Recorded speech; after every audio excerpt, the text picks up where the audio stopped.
بسم الله الرحمن الرحيم الحمد لله رب العالمين وأشهد أن لا إله إلا الله وحده ربي لا شريك له وأشهد أن محمدا عبده ورسوله أما بعد ولا ليال وحيث قاري مقطع ير يكيلي بير أو صوضوا بي ولا الكمدة ولا لها الدعاء أي جلوة مقالة مقدشو magaciisana la yiraahdo Sheikh Maxamed Salaad Shamtaay maqdacaas iyo hilibkaas oo uga jawaabayay su'aalaha dadka muslimiinta ah ee Soomaaliyeed ay soo weydiiyeen su'aalaadka la soo weydiiyay oo sheekhu ka jawaabayay waxa kamid ah waxay dhaheen maalin hore su'aal aad u qiimo badan baa keentay mana dhameystirin haweeneyda hadaad inta furto dalqa ku furto rajactu tiraahdo dalqa labaad ku furto rajactu tiraahdo ay uur yeelato ay markay uurka yeelato su'aashu saaseed beejkayna ku jirtaa ay gabadhii ninkii uu dugsi quraan geeyo ay gabadhii quraanku dadku u bedelaa gabadhii inay maanta dimbi iyo xumaan ku jirtay ogaatay odaygii waxay tiri habeenada kamida niyahow waan ku qiyaanayo waan ku been sheegay haye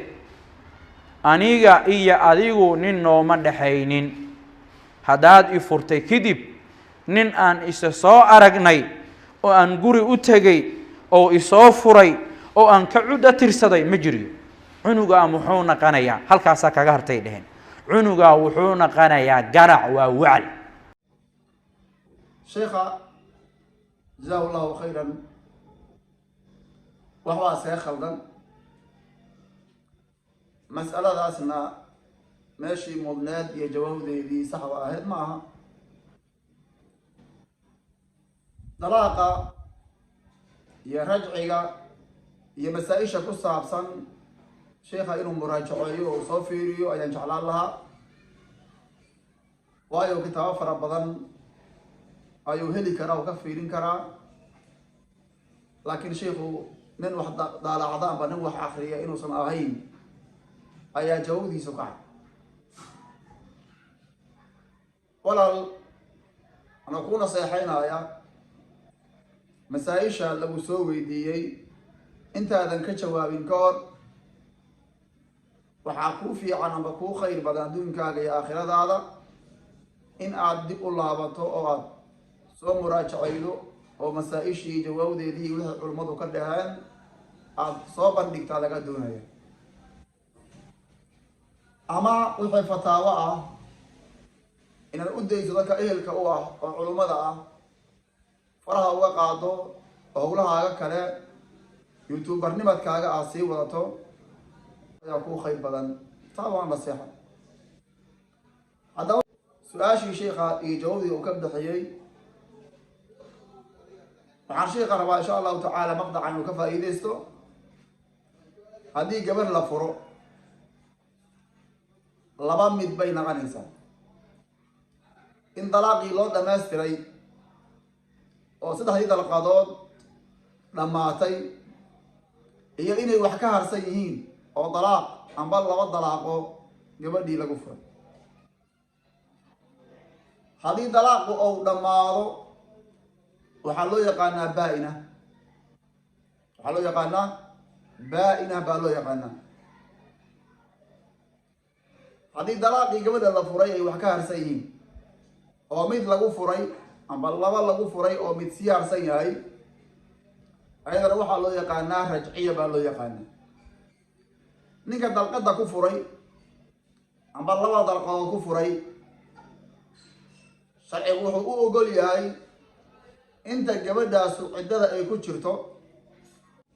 oo muddada ciddadeeda weli aysan ka bixin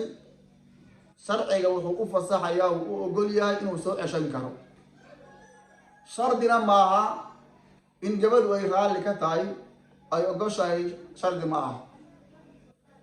waa uu soo ceshan karaa oo xaaskiisii wey ama galma ha ku soo ceshto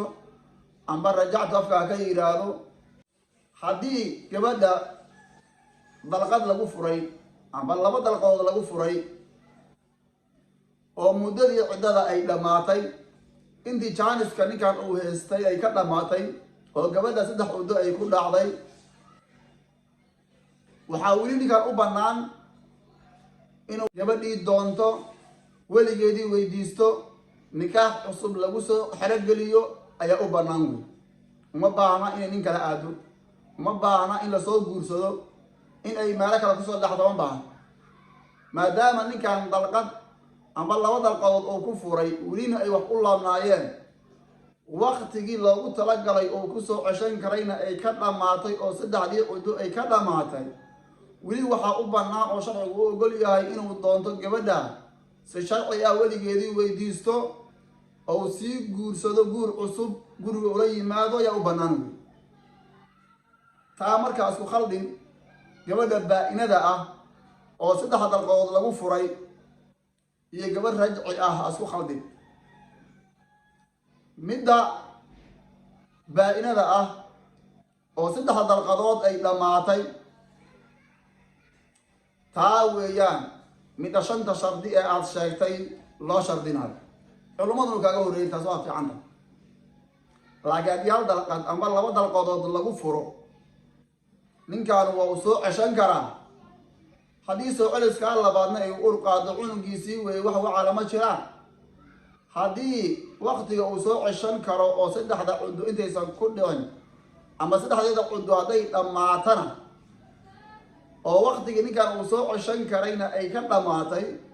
waxaa weli u bannaan inuu shukaansado iyadoo nin soo marin oo maaragtay yaa gabadhii doonto raalligeeda ku guursado mahar cusub iyo rido cusub iyo maaragtay yaa weligeedii laga doonto gabadhii lagu guursado ayaa la rabaa wey marka sheekh jazaaka allahu khayran waxaa lagaa rabaa masaa-isha aad fatwoonayso inaad cilmi u leedahay haddaadan cilmi u lahayn ambaadan aqoonteeda gaarsanayna inaad ragga cilmiga u lehay aqoonta ule u dayso ayaa kugu fiican intaas insha allahu tacaala waxaan ugu talagalay waa halka in la gaarsiiyo jazakum allahu khayran wasalaamu calaykum waraxmat ullahi wabarakatu